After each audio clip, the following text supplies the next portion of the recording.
விஜயகாந்தின் மகன் நடிக்கும் படத்தில் கௌரவ வேடத்தில் நடிக்க விரும்புவதாக நடிகர் ராகவா லாரன்ஸ் தெரிவித்துள்ளார்.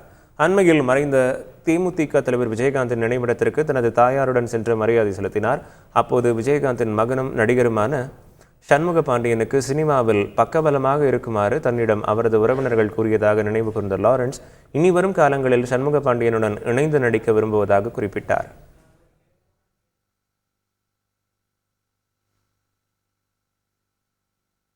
விஜயகாந்த் சாருடைய ஒய்ஃபுடைய சிஸ்டர் என்ன சொன்னாங்க, சண்முக பாண்டியர் பார்த்து, தம்பி ஹீரோவாக பண்ணிகிட்டு இருக்கார் மாஸ்டர், நீங்கள் தான் எல்லோரும் பார்த்துக்கணும், நீங்கள் தான் ஒன்றா எல்லோரும் பார்க்கணும் அப்படின்னு சொன்னாங்க.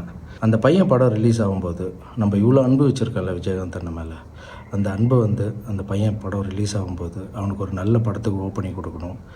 அதுக்கு எவ்வளோ பப்ளிசிட்டி முடியுதோ, அதுக்கு பப்ளிசிட்டிக்காக என்னெல்லாம் தேவைப்படுதோ அதை நான் முழுக்க இறங்கி பண்ணலான் இருக்கேன். அது மட்டும் இல்லை, அந்த படக்குழுவினர் ஒத்துக்கிட்டாங்கன்னா அந்த பையன் பண்ணுற படத்தில் நான் கெஸ்ட் ரோலாக ஒரு ஃபைட்டோ ஒரு சாங்கோ இல்லை சீனோ இல்லை என்ன பண்ணணும்னு நினைக்கிறனோ அவங்க ஆசைப்பட்றாங்களோ அதை நான் பண்ணலான்னு நினைக்கிறேன். யாராவது 2 ஹீரோ சப்ஜெக்ட் மாதிரி எதனா இருந்தால் சொல்லுங்கள்.